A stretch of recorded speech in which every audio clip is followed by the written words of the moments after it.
متی الدین اپنے عقب میں اٹھنے والے گرد کے بادل دیکھ کر تشویش میں مبتلا ہو گیا۔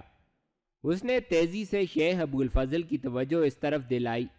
شیخ ابو الفضل نے جلدی سے گردن گھما کر امڑتے ہوئے غبار کو دیکھا تو قریباً چیخ کر اپنے ساتھیوں سے مخاطب ہوا، سلجوقی دستے کی رفتار ہماری رفتار سے زیادہ تیز ہے، وہ ہر حال میں ہمیں پکڑنا چاہتے ہیں، ہمیں کسی بھی طریقے سے انہیں قریب پہنچنے نہیں دینا چاہیے۔ یاد رکھو کہ فاصلوں کے سمٹنے سے پہلے سامنے والے پہاڑ کے دروں تک پہنچنا ہے، وہاں پہنچ کر ہی ہم انہیں چل دینے میں کامیاب ہو سکتے ہیں۔ جیسے تیسے ہو اپنی رفتار تیز کر لو۔ شیخ، اگر رفتار زیادہ بڑھائی گئی تو ہمارے گھوڑے زخمی ہونے کا قوی امکان ہے، اس سے زیادہ رفتار ممکن نہیں، اس کے ایک ساتھی نے چیخ کر جواب دیا۔ شیخ ابو الفضل اس کی بات سن کر دیوانہ سا دکھائی دینے لگا۔ شیخ ابو الفضل، تم لوگ وہاں ایسا کیا کر کے آئے ہو کہ سلجوقی سپاہی تمہاری جان کے دشمن بن کر یوں پیچھے پڑے ہیں؟ متی الدین اپنے تجسس پر بند نہ باندھ پایا۔ نامناسب موقع پر متی الدین کا سوال شیخ ابو الفضل کو پسند نہیں آیا۔ اس نے شعلہ بار نگاہیں متی الدین کے چہرے پر ڈالیں۔ یہ وقت کچھ بتانے کا نہیں ہے، صرف جان بچانے کا ہے۔ میں نے تمہیں کہا ہے نا کہ محفوظ مقام پر پہنچ کر سب کچھ پوچھ لینا۔ اس کے لہجے میں تلخی عیاں تھی۔ متی الدین اس کے ناگوار لہجے پر برا سا منہ بنا کر رہ گیا، جبکہ شیخ ابو الفضل اس کی جانب سے قطعی لاپرواہ دکھائی دیا۔ وہ سب اس حقیقت سے آگاہ ہو چکے تھے کہ ان کے بعض وقت بہت قلیل ہے۔ اس پرخطر پتھریلے راستے کو طے کر کے دروں تک پہنچنا کوئی آسان کام نہیں ہے۔ سلجوقی دستے کی رفتار اس بات کی عکاس تھی کہ انہیں ان پتھریلی راہوں پر سفر کرنے میں بے حد مہارت حاصل ہے۔ دونوں گروہوں کی دوڑ یکساں لگی رہی، البتہ سلجوقی دستے کے سوار فاصلوں کی حدود سکیڑتے چلے گئے۔ شیخ ابو الفضل کو اس بے چینی کے عالم میں اپنی سانسیں اکھڑتی ہوئی محسوس ہونے لگیں۔ درے کے کچھ زیادہ دور نہیں رہ گئے تھے جبکہ سلجوقی دستے کے سوار صاف دکھائی دینے لگے۔ متی الدین کو صاف اندازہ ہو گیا کہ سلجوقی دستہ یقیناً انہیں دروں تک پہنچنے سے پہلے ہی آ لے گا۔ دوسرے فدائی سوار بار بار گردن پھیر کر عقب کا فاصلہ ماپنے کی کوشش کرنے لگے۔ شیخ ابو الفضل یہ دیکھ کر فرتے تیز سے چیخا، یوں بزدلوں کی مانند پیچھے مڑ مڑ کر مت دیکھو، تمہاری ہمت ٹوٹ جائے گی۔ گھڑ سواروں نے شیخ ابو الفضل کی ہدایت پر عمل کرتے ہوئے اپنی تمام تر توجہ گھوڑوں پر مرکوز کر لی۔ پہاڑی دروں اور فدائی گھڑ سواروں کے درمیان بہت کم فاصلہ رہ گیا تھا۔ سلجوقی دستہ بھی قریباً ان کے سر پر پہنچ گیا تھا۔ سلجوقی سپاہیوں کی کوشش بھی یہی تھی کہ وہ ان گھڑ سواروں کو کسی بھی قیمت پر پہاڑی درے میں داخل نہ ہونے دیں۔ پہاڑی درے بالکل نزدیک تھے۔ شیخ ابو الفضل نے اپنے 3 ساتھیوں کو ہدایت کی کہ وہ گھوڑوں کا رخ پھیر کر سلجوقی دستے سے بھڑ جائیں اور انہیں اتنی دیر تک الجھائے رکھیں کہ وہ ان دروں میں گم ہو سکیں۔ متی الدین شیخ ابو الفضل کے اس انوکھے حکم پر دھنگ رہ گیا۔ وہ اپنے 3 ساتھیوں کو موت کے منہ میں دھکیل رہا تھا جہاں ان کی زندگی بچنا ناممکن تھی۔ شیخ ابو الفضل کا حکم سنتے ہی وہ تینوں گھڑ سوار مقناطیسی انداز میں مڑ کر سلجوقی دستے کی جانب بڑھنے لگے۔ متی الدین ان کی بلا چون چراں فرمانبرداری پر پریشان سا ہو گیا۔ سلجوقی دستہ شیخ ابو الفضل کی چال کو شاید سمجھ گیا تھا۔ سپاہیوں نے اپنی کمانیں سیدھی کرتے ہوئے ان پر تیروں کی بوچھاڑ کر ڈالی۔ یہ بڑا مشکل مرحلہ تھا۔ تیروں کی شدید بارش ان کے عقب میں ہو رہی تھی اور وہ کسی بھی وقت ان تیروں کی زد میں آ سکتے تھے۔ متی الدین نے آخری بار مڑ کر حالات کا جائزہ لیا۔ وہ پہاڑی درے میں داخل ہونے سے پہلے اپنے تحفظ کی یقین دہانی کرنا چاہتا تھا۔ اس کی نگاہ ان تینوں گھڑ سواروں پر پڑی جو کچھ ہی دیر پہلے ان سے الگ ہو کر واپس مڑ گئے تھے۔ ان تینوں کی جھولتی ہوئی لاشیں گھوڑوں پر لٹکی ہوئی دکھائی دے رہی تھیں۔ ایک عجیب سے خوف کا غلبہ متی الدین کے جسم پر طاری ہو گیا۔ اسے اپنا وجود بے جان محسوس ہوا۔ شیخ ابو الفضل اس کی کیفیت کو جان گیا۔ اس نے اپنی چابک لہراتے ہوئے متی الدین کے گھوڑے کی پچھلی ٹانگوں پر رسید کی۔ متی الدین کا گھوڑا پوری طرح تڑپا اور بے قابو سا ہو کر درے میں داخل ہو گیا۔ اسی لمحے ایک تیز چیخ فضا میں گونجی۔ متی الدین چیخ کی آواز پر جیسے ہوش میں آ گیا۔ اس نے تیزی سے گردن گھمائی۔ اسے یہ جاننے میں دشواری پیش نہیں آئی کہ یہ چیخ شیخ ابو الفضل کی ہی تھی۔ ایک سنسناتا ہوا تیر اس کے حلق میں نکلا ہوا دکھائی دے رہا تھا۔ شیخ ابو الفضل کا ایک ہاتھ حلق پر جمع ہوا تھا۔ اس نے دوسرے ہاتھ کے ساتھ ایک طرف خفیف سا اشارہ کیا۔ متی الدین اپنے ساتھی گھڑ سوار کے ساتھ اسی رستے کی جانب مڑ گیا۔ درے کے اندر عجیب سی بھول بھلیاں تھی۔ تنگ راستوں کا جال بکھرا ہوا تھا۔ آخری بچنے والا گھڑ سوار تیزی سے ان تنگ راستوں میں آگے بڑھتا جا رہا تھا۔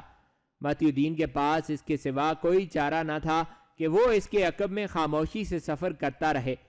درے کی ویران راہداریوں میں صرف ان کے گھوڑوں کی ٹاپیں گونج رہی تھیں۔ یہ گونج ایسی تھی کہ تعقب کرنے والے بھی اس بات کا صحیح اندازہ نہیں کر سکے کہ وہ دونوں گھڑ سوار کس جانب جا رہے ہیں۔ تھوڑی ہی دیر میں متی الدین کو اندازہ ہو گیا کہ اس کا رہنما گھڑ سوار ان پرپیچ راستوں سے بخوبی واقف ہے۔ متی الدین کا بدن ارض کونیا میں داخل ہوتے وقت ہی تکان سے چور ہو چکا تھا۔ دوسرا سلجوقی دستے کے تعاقب نے اس کا پورا جسم جھنجھوڑ ڈالا تھا۔ اسے اب یوں محسوس ہو رہا تھا کہ وہ اب کسی بھی وقت گھوڑے سے نیچے جا گرے گا۔ دوسرے گھڑ سوار کی رفتار میں دھیما پن آ گیا۔ اس نے گردن گھما کر متی الدین کی جانب دیکھا۔ وہ بخوبی سمجھ گیا کہ متی الدین کی حالت درست نہیں ہے۔ اس نے ایک طرف مڑنے کا اشارہ کیا۔ متی الدین نے اپنی پوری استطاعت سمیٹتے ہوئے سر اسبات میں ہلایا۔ کچھ فاصلہ طے کرنے کے بعد وہ دونوں ایک چھوٹے سے رخنے میں پہنچ گئے۔ متی الدین نے اس رخنے پر نگاہ ڈالی تو اسے یہ اندازہ لگانے میں دیر نہیں ہوئی کہ یہ تنگ رخنا ان کے لیے یقیناً عمدہ پناہ گاہ ثابت ہو سکتا تھا۔ متی الدین جھولتا ہوا بمشکل گھوڑے سے نیچے اترا اور ایک جانب ڈھیر ہوتا چلا گیا۔ گھڑ سوار نے نیچے اتر کر دونوں گھوڑوں کو ایک جانب کھڑا کیا اور ان کی باگیں ایک پتھر کے نیچے دبا دیں۔ اپنے کام سے فارغ ہو کر اس نے چھوٹا سا مشکیزہ نکالا اور متی الدین کی جانب بڑھا دیا۔ متی الدین پانی دیکھ کر چونک پڑا۔ افراتفری کے اس عالم میں اسے اتنا بھی ہوش باقی نہیں رہا کہ وہ اپنے پہلو میں لٹکے ہوئے مشکیزے سے پانی ہی پی لیتا۔ پانی کے چند گھونٹ حلق سے نیچے اتارنے کے بعد وہ بری طرح ہانپنے لگا۔ کچھ دیر میں اس کی سانسیں بحال ہوتی چلی گئیں۔ تھکان کے باعث اسے اپنی آنکھیں خود بخود بند ہوتی محسوس ہوئیں۔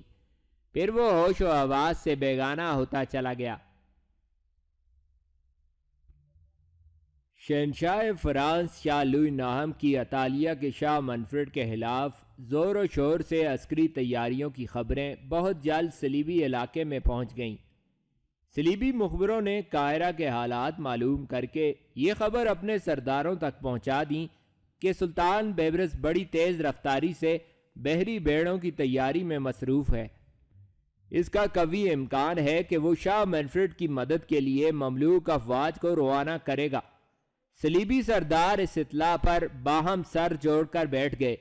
ان سرداروں کی متفقہ رائے یہی تھی کہ سلطان بیبرس کو شاہ منفرڈ کی مدد سے کسی بھی طرح روکا جائے۔ وہ بظاہر اس حالت میں نہیں تھے کہ وہ لشکر لے کر قاہرہ پر چڑھائی کر دیتے۔ اگر وہ قاہرہ پر حملے پر متفق بھی ہو جاتے تو ان کے درمیان منتظم اعلیٰ کی جنگ چھڑ جاتی، کیونکہ ہر سردار اپنے آپ کو اعلیٰ خیال کرتا تھا اور دوسرے کی حاکمیت کو تسلیم کرنے پر آمادہ نہ ہوتا۔ صلیبی حملوں میں صرف اسی وقت تیزی آتی تھی جب انہیں کوئی رہنما میسر آ جاتا۔ یہ حقیقت تھی کہ صلیبی جنگوں کے منتظم اعلیٰ ہمیشہ دوسری سلطنتوں کے شاہ یا ڈیوک ہوا کرتے تھے۔ مقامی صلیبی سپاہ میں ایسی صلاحیت مفقود تھی۔ وہ صرف اپنے محفوظ قلعوں کے گرد و پیش میں لوٹ مار کرنے کے ماہر تھے۔ صلیبی سرداروں کی باہمی ملاقات میں مختلف فارمولے پیش کیے گئے، مگر جس طریقہ کار پر سب متفق ہوئے وہ یہی تھا کہ تمام صلیبی قلعوں سے مسلمانوں پر حملوں کا سلسلہ بڑھا دیا جائے اور قافلوں کی لوٹ مار اور قتل و غارت کا بازار اس قدر گرم کر دیا جائے کہ سلطان بیبرس شاہ منفرڈ کو بھول کر ان کی جانب متوجہ ہو جائے۔ یہ منصوبہ بندی ایک طرح کی خودکشی پر مبنی تھی۔ صلیبی سرداروں کو اپنے مضبوط قلعوں پر پورا بھروسہ تھا۔ زیادہ سے زیادہ سلطان بیبرس ان قلعوں کا محاصرہ کر لیتا۔ اس طرح کی حرکات سے شاہ منفرڈ کی مدد کا وقت گزارا جا سکتا تھا۔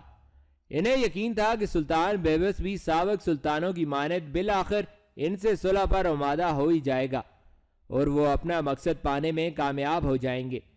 اس مشترکہ فیصلے کا مراسلہ بنا کر انطاکیہ، اناطولیہ، طرابلس الشام اور قسطنطنیہ روانہ کیا گیا تاکہ شدید حالات میں وہاں سے فوری طور پر مدد حاصل کی جا سکے۔ دیگر ریاستوں کی نسبت قسطنطنیہ سے اس عمل درآمد کی اجازت ملنا بے حد ضروری خیال کی جاتی تھی، کیونکہ ارض فلسطین و لبنان میں صلیبی اقتدار کی اصل ڈور تو شاہ قسطنطنیہ کے ہاتھ میں تھی۔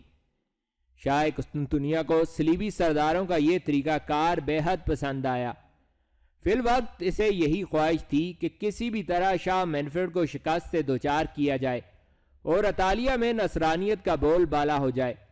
شاہ منفرڈ اس کے لیے عزت کا نشان بن کر رہ گیا تھا۔ سلطان بیبرس سے اس کے اچھے تعلقات کی بھنک شاہ قسطنطنیہ کو بھی پڑ چکی تھی۔ شاہ قسطنطنیہ بظاہر کھل کر سلطان بیبرس کی مخالفت نہیں کر سکتا تھا، کیونکہ سلطان بیبرس نے اپنی حکمت عملی سے اس کے دونوں ہاتھ باندھ رکھے تھے۔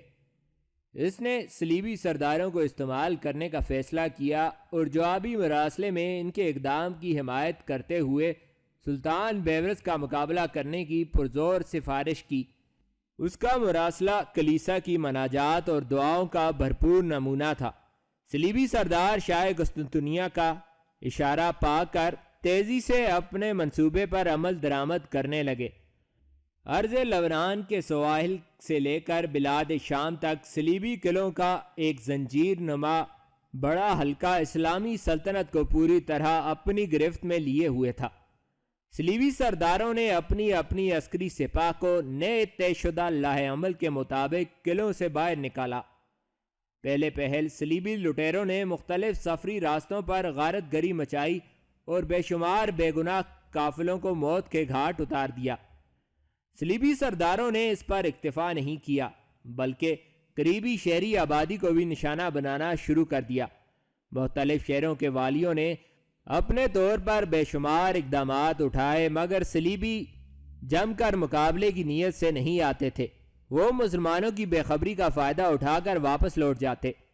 جب یہ معاملہ ریاستی والیوں کے بس سے باہر نکلنے لگا تو انہوں نے سلطان بیبرس کو تمام حالات سے آگاہ کیا اور صلیبی لوٹ مار اور قتل و غارت کی تفصیلات بھیجنا شروع کر دیں۔ سلطان بیبرس ایک عرصے سے صلیبی چیرہ دستیوں کو دیکھ رہا تھا۔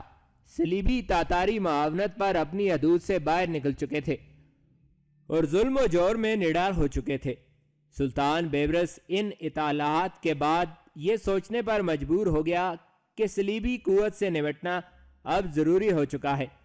تاتاری خطرہ اپنی جگہ بدستور موجود تھا۔ علاقو خان کسی بھی وقت اسلامی سلطنت کا رخ کر سکتا تھا۔ اس نازک ترین دور میں صلیبی سرکشیوں کا منہ توڑ جواب دینا بھی اشد ضروری ہو چکا تھا۔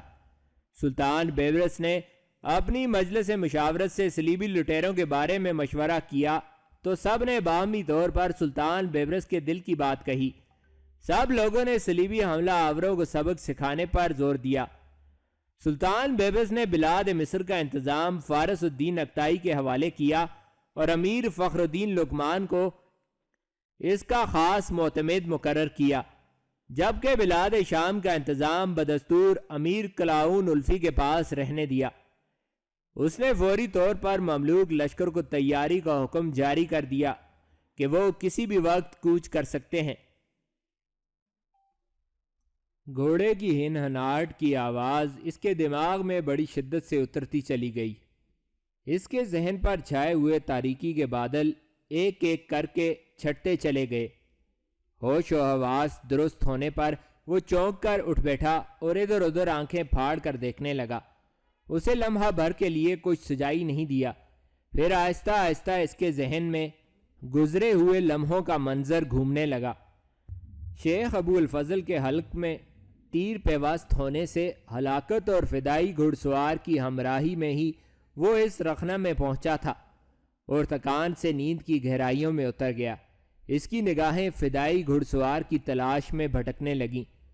دونوں گھوڑے بدستور اپنی جگہ پر موجود تھے، جبکہ وہ فدائی دکھائی نہیں دے رہا تھا۔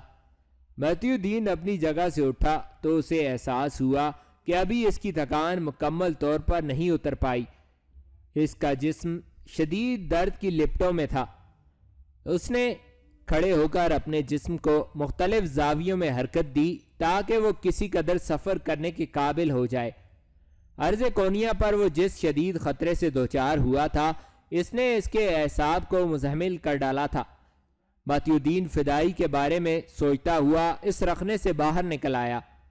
یہ عجیب سی نیم تاریک راہداریاں تھیں جنہیں شیخ ابو الفضل نے کچھ دیر پہلے دروں کا نام دیا تھا۔ رخنے کے قریب ہی اسے پانی کا ہلکا شور سنائی دیا۔ اس کے قدم خود بخود اس جانب بڑھ گئے۔ شور کی آواز کا اندازہ کرتے ہوئے وہ اس چھوٹے سے پانی کے تالاب کے قریب پہنچ گیا جو بے ڈھنگے سے دائرے کی شکل میں دکھائی دے رہا تھا۔ پانی کی ننھی ننھی بوندیں پتھروں میں سے رس کر اس تالاب میں گر رہی تھیں۔ تالاب کے قریب ہی اسے وہ فدائی بیٹھا ہوا دکھائی دیا۔ اس کا چہرہ ابھی تک ڈھاٹے میں چھپا ہوا تھا۔ وہ شاید کسی سوچ میں ڈوبا ہوا تھا کہ قدموں کی آواز پر اس کی گردن متی الدین کی جانب مڑ گئی۔ اس نے متی الدین کا چہرہ دیکھ کر اطمینان کی سانس لی۔ متی الدین بوجھل قدموں سے چلتا ہوا تالاب کے قریب پہنچ گیا۔ اس نے جھک کر پانی کے چند چھپاکے چہرے پر مارے۔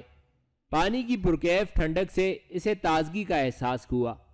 متی الدین نے اپنے چہرے کی گرد کو اچھی طرح صاف کرنے کے بعد اس فدائی کی جانب نگاہ ڈالی۔ وہ ابھی تک خاموش بیٹھا تھا۔ لگتا ہے کہ تم اس جانب اکثر آتے رہتے ہو، ان راستوں سے اچھی طرح واقف بھی ہو۔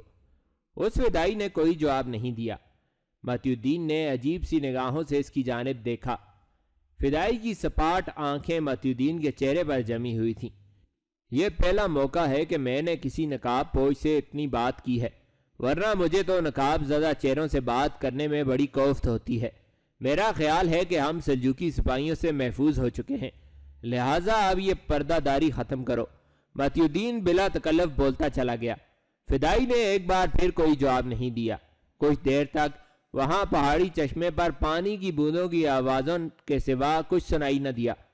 متی الدین فدائی کی خاموشی اور بے اعتنائی پر تل ملا کر رہ گیا۔ کیا بات ہے؟ کیا تم میری زبان نہیں سمجھ سکتے یا پھر تمہارے منہ میں زبان نہیں ہے؟ تم میری بات کا جواب کیوں نہیں دیتے؟ شیخ ابو الفضل کے سامنے تمہیں یہ معلوم ہو چکا ہے کہ میں کوئی انجان یا دشمن نہیں ہوں، بلکہ تم لوگوں کا دوست ہوں اور تمہارے رئیس کے پاس ملاقات کے لیے جا رہا ہوں۔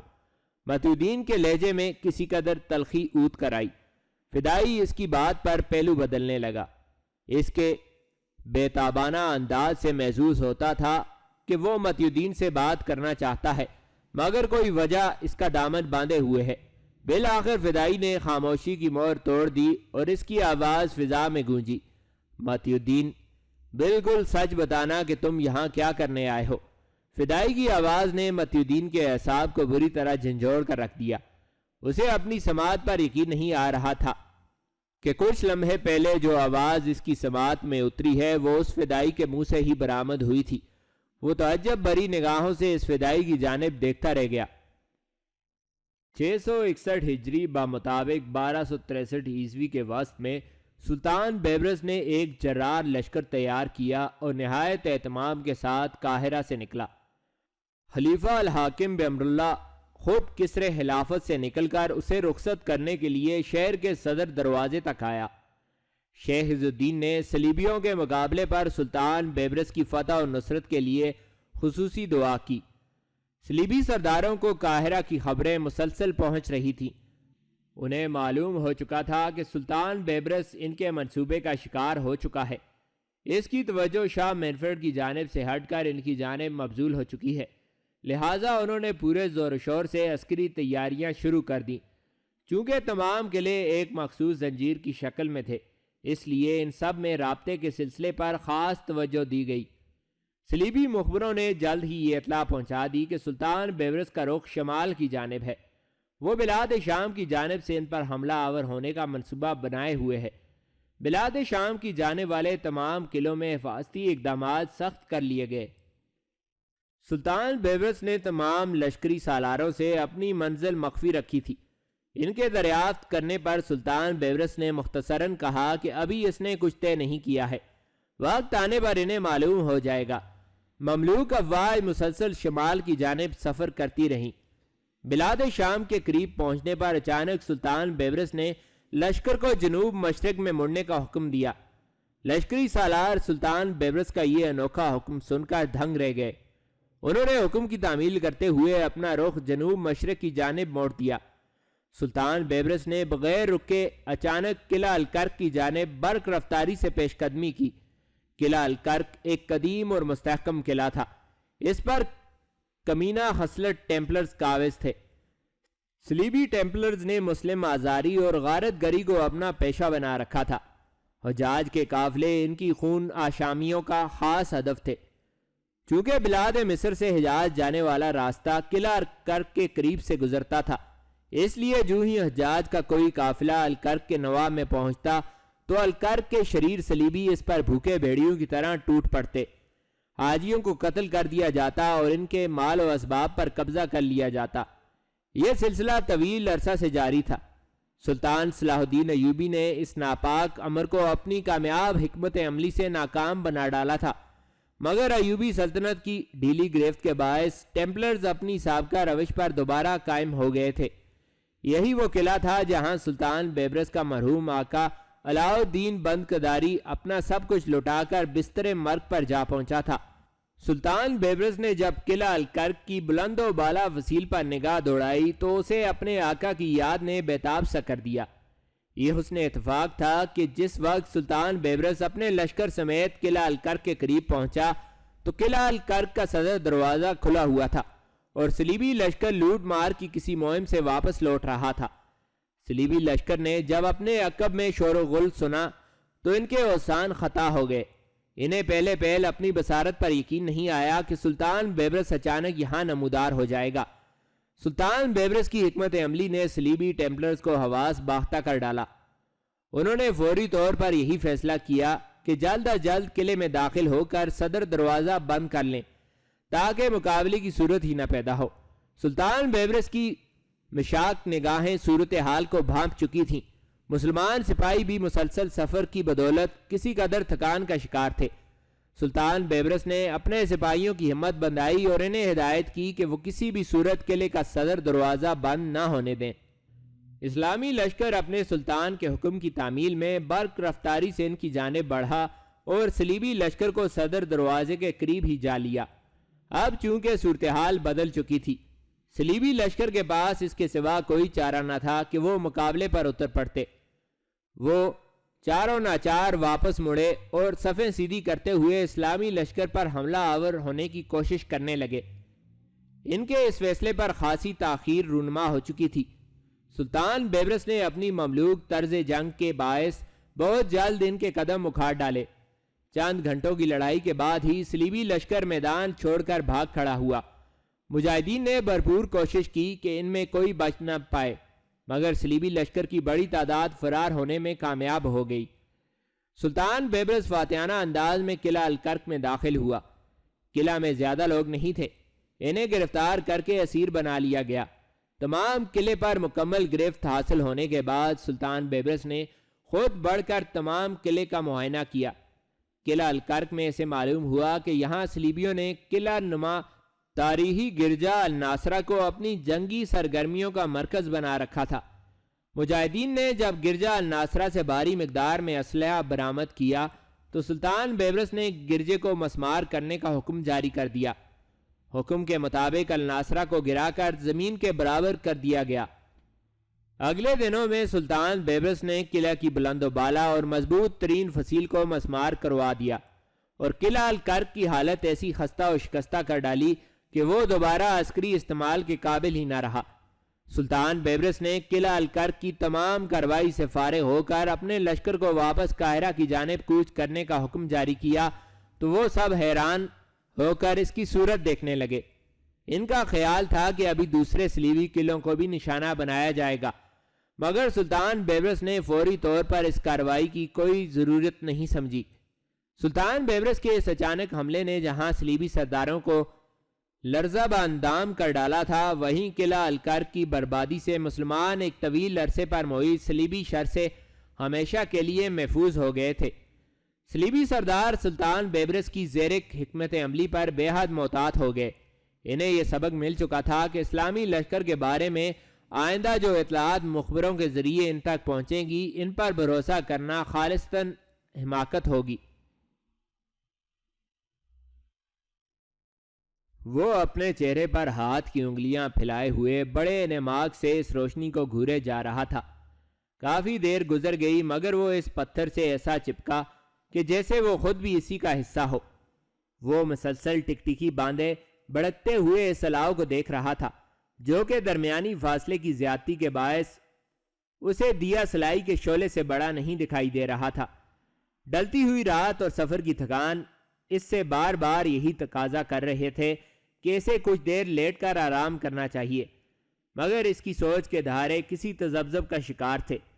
وہ جسم کے پیغامات کو رد کرتے ہوئے اسے بیدار رہنے کی ترغیب دے رہے تھے۔